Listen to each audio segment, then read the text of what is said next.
Screen पर जिस औरत को आप देख रहे हैं, इस पर आरोप है कि इसने अपने बेटे के साथ मिलकर अपने ही पति की हत्या कर दी है।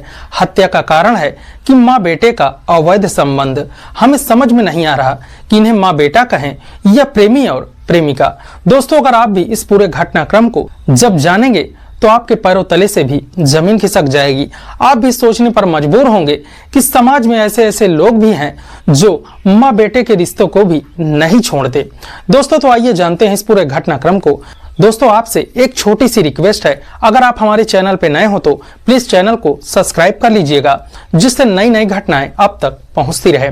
उत्तर प्रदेश के इटावा जिले के मुकेश और सुनीता की शादी को 10 साल बीत चुका था, लेकिन 10 सालों में इन्हें कोई भी संतान नहीं हुई।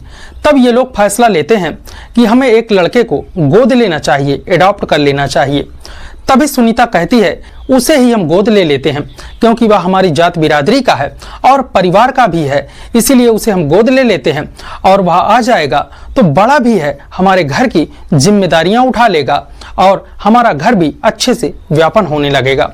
दोस्तों, फिर मुकेश भी जो सुनीता होती है उसकी बातों में हामी भरता है और राहुल नाम के लड़के को गोद ले लेते हैं, जो कि उन्हीं के गांव का होता है। दोस्तों, अब राहुल जो सुनीता और मुकेश की प्रॉपर्टी होती है उसका एकलौता वारिस हो जाता है। और दोस्तों, इसी तरह से 2 साल का समय बीत जाता है। दोस्तों, अब राहुल को मुकेश और सुनीता के साथ रहते हुए 2 साल का समय बीत जाता है। जो मुकेश होता है वह पास के ही एक गांव में फैक्ट्री में काम किया करता है। दोस्तों, एक दिन मुकेश दोपहर के समय फैक्ट्री से घर आता है और जब घर आता है, घर में ऐसा नजारा देखता है कि वह अपने सर को पीटने लगता है। दोस्तों, जो मुकेश की पत्नी सुनीता होती है वह अपने बेटे राहुल के साथ ही अवैध संबंध स्थापित कर रही थी। दोस्तों, वह नग्न अवस्था में दोनों बिस्तर पर पड़े हुए थे। दोस्तों, जो मुकेश होता है, जब वह अपनी पत्नी को अपने ही बेटे जिसको वह गोद लिया था उसको अपने ही पत्नी सुनीता के साथ जब देखता है तो उसका पारा बहुत ही गर्म हो जाता है और वह अपने बेटे और अपनी पत्नी से लड़ाई झगड़े करने लगता है।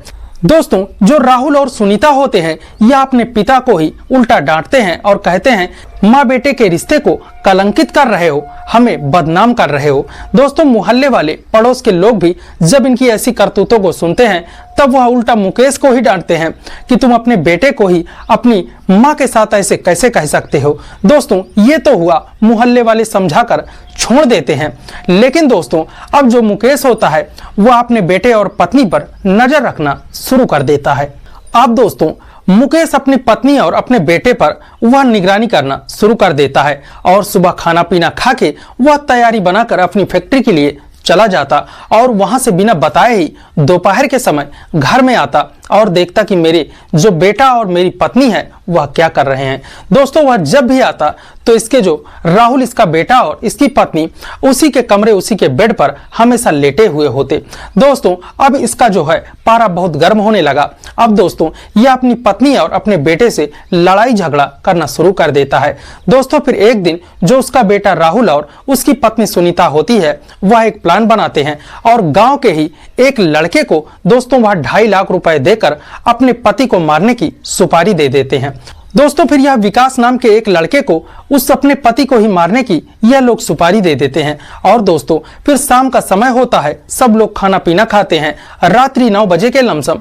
दोस्तों, मुकेश खाना खाकर अपने बिस्तर पर जब लेट जाता है तब उसकी पत्नी सुनीता, जिसको वह पैसे दिए हुए थी, विकास को फोन करती है और वह इनके घर आता है। और दोस्तों, वह एक कुल्हाड़ी और एक हंसिया लेता है और वह मुकेश के ऊपर हमला कर देता है। लेकिन मुकेश भी काफी हट्टा कट्टा था, इसीलिए वह छुड़ाकर भागने की कोशिश करता है। लेकिन दोस्तों, इसकी जो कलयुगी पत्नी होती है सुनीता और इसका बेटा अपने पिता को ही वह पकड़ लेते हैं, मुकेश को पकड़ते हैं और दोस्तों उसका सर जो होता है उसे हंसिया से धड़ से अलग कर देते हैं।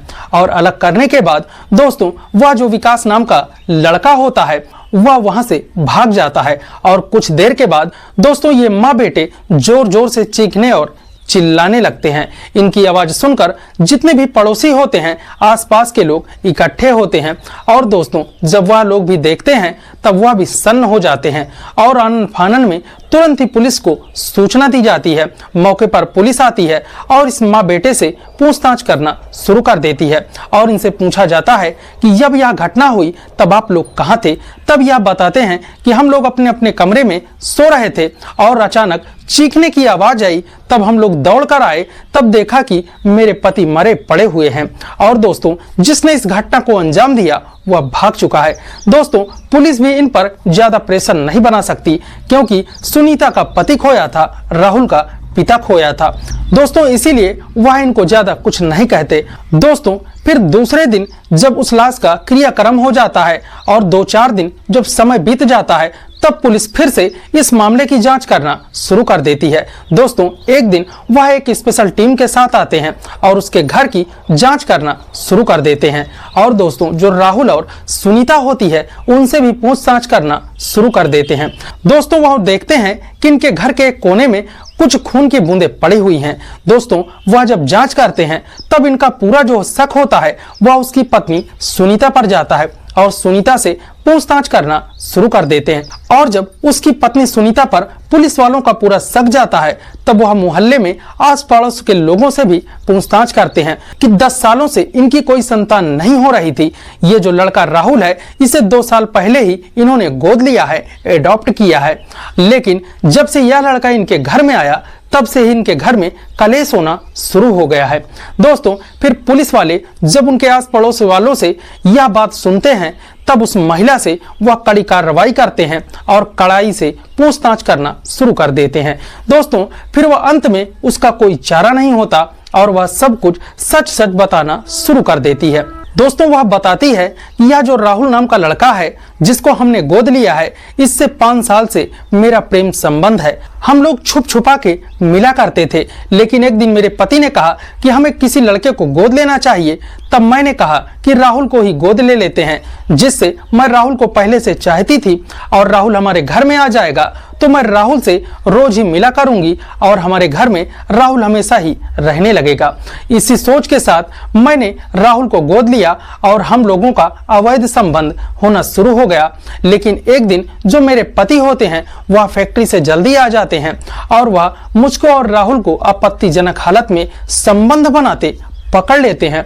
उसी से हमारा लड़ाई झगड़ा शुरू हो जाता है और हम लोग मिल भी नहीं पाते थे। इसीलिए तंग आकर मैंने गांव के ही एक लड़के को 2.5 लाख रुपए देकर अपने पति की हत्या करा दी है। दोस्तों, जब पुलिस वाले इस पूरे घटनाक्रम को जानते हैं तब दोस्तों वह उसके बेटे राहुल और सुनीता दोनों को ही दोस्तों इन पर गंभीर धाराएं लगाकर इन्हें जेल भेज दिया जाता है। और दोस्तों, वह जो एक लड़का था जिसे सुपारी दी गई थी मारने की, दोस्तों वह अभी गायब है, अभी वह फरार हुआ है, अभी मिला हुआ नहीं है। लेकिन दोस्तों, पुलिस वाले उस पर कड़ी कार्रवाई कर रहे हैं और उसे खोजबीन भी रहे हैं। लेकिन ये जो माँ बेटे हैं इन पर कड़ी कार्रवाई करके इन्हें जेल भेज दिया गया है। तो दोस्तों, इस तरह की घटना बताने का उद्देश्य हमारा आपको परेशान करना नहीं है, ना ही किसी की भावनाओं को आहत करना, ना ही किसी को ठेस पहुंचाना है। समाज में हो रही घटित इस तरह की घटनाओं के बारे में सतर्क करना है, सावधान करना है। दोस्तों, समाज में इस तरह की घटनाएं कुछ ज्यादा ही प्रचलित हो रही हैं। दोस्तों, आजकल समाज में ना ही किसी रिश्ते की मर्यादा रखी जा रही है, ना ही किसी रिश्ते को अब कद्र दी जा रही है, ना भाई बहन को समझता है, ना माँ बेटे को समझती है। कोई किसी रिश्ते पर अब गौर ही नहीं करता। अब यह लगता है कि इस समाज में सिर्फ इसी तरह की घटनाएं ही रह गई हैं। तो दोस्तों, इस तरह की घटना के बारे में आपकी जो भी राय हो हमें जरूर दीजिएगा। वीडियो पसंद आई हो लाइक कीजिएगा, शेयर कीजिएगा। अगर आप हमारे चैनल पर नए हो तो प्लीज चैनल को सब्सक्राइब कर लीजिएगा। धन्यवाद।